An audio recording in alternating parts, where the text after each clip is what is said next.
ನಾವಿವಾಗ statue of unity ನೋಡೋದಿಕ್ಕೆ ಹೋಗ್ತಾ ಇದೀವಿ. ಸ್ಟ್ಯಾಚ್ಯೂ ಆಫ್ ಯೂನಿಟಿ ಹತ್ರ ಕಾರ್ ಅಲ್ಲವಲ್ಲ, ಹೀಗಾಗಿ ಕಾರ್ನ ಇಲ್ಲೇ ನಿಲ್ಸ್ಬಿಟ್ಟು AC ಬಸ್ ಅಲ್ಲಿ ಹೋಗ್ತಾ ಇದೀವಿ. ಗವರ್ಮೆಂಟ್ ಕಡೆಯಿಂದಾನೇ AC ಬಸ್ ನ ಅರೇಂಜ್ ಮಾಡಿದ್ದಾರೆ. ಹಾಗೆ ಪ್ರೈವೇಟ್ ಆಟೋಸ್ ಕೂಡ ಸಿಗುತ್ತೆ. AC ಬಸ್ ಅಲ್ಲಿ ಹೋದ್ರೆ ತುಂಬಾನೇ ಚೆನ್ನಾಗ್ ಅನ್ಸುತ್ತೆ. ವ್ಯೂ ಎಲ್ಲ ತುಂಬಾ ಚೆನ್ನಾಗ್ ಕಾಣಿಸುತ್ತೆ.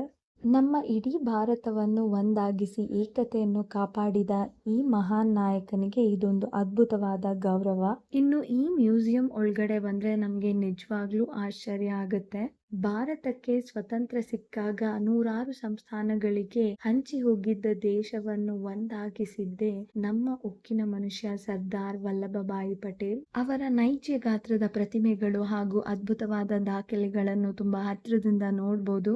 ಡಿಜಿಟಲ್ ಸ್ಕ್ರೀನ್ ಮತ್ತು ಅಪರೂಪದ ಫೋಟೋಗಳ ಮೂಲಕ ಅವರ ಏಕತೆಯ ಸಾಧನೆ, ಹೋರಾಟದ ಹಾದಿ ಮತ್ತು ಜೀವನ ಚರಿತ್ರೆಯನ್ನು ತುಂಬಾ ಚೆನ್ನಾಗಿ ಪ್ರದರ್ಶಿಸಿದ್ದಾರೆ. ಮಕ್ಕಳಿಗೆ ದೇಶದ ಹೆಮ್ಮೆಯ ಬಗ್ಗೆ ತಿಳಿಸಲು ಬೆಸ್ಟ್ ಜಾಗ.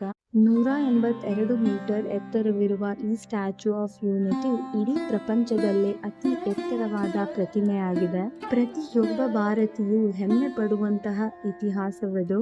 ಇವತ್ತಿನ ಬಲವಾದ ಭಾರತ ದೇಶವನ್ನಾಗಿ ಕಟ್ಟಿದ್ದು ಇದೇ ಮಹಾನ್ ನಾಯಕ.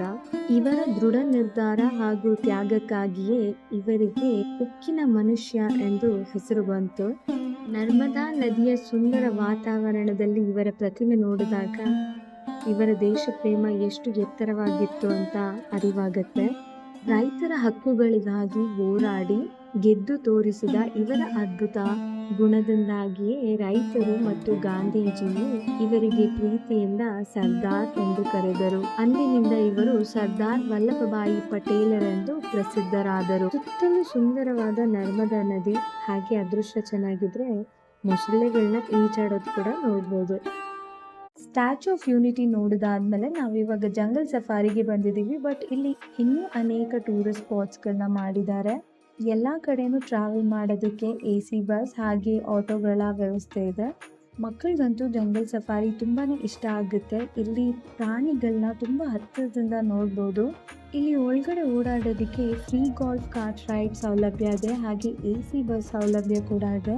ವಿಶ್ವದಾದ್ಯಂತ ಇರುವ ಹಕ್ಕಿಗಳನ್ನು ಹಾಗೂ ಅಪರೂಪದ ಪ್ರಾಣಿಗಳನ್ನು ತುಂಬಾ ಹತ್ತಿರದಿಂದ ಹಾಗೂ ಸುರಕ್ಷಿತವಾಗಿ ನೋಡ್ಬೋದು. ಅಂಡ್ ಈ ವಾಕ್ ಇನ್ ಐವರಿ ಮಾತ್ರ ತುಂಬಾನೇ ಅದ್ಭುತವಾಗಿ ಮಾಡಿದ್ದಾರೆ.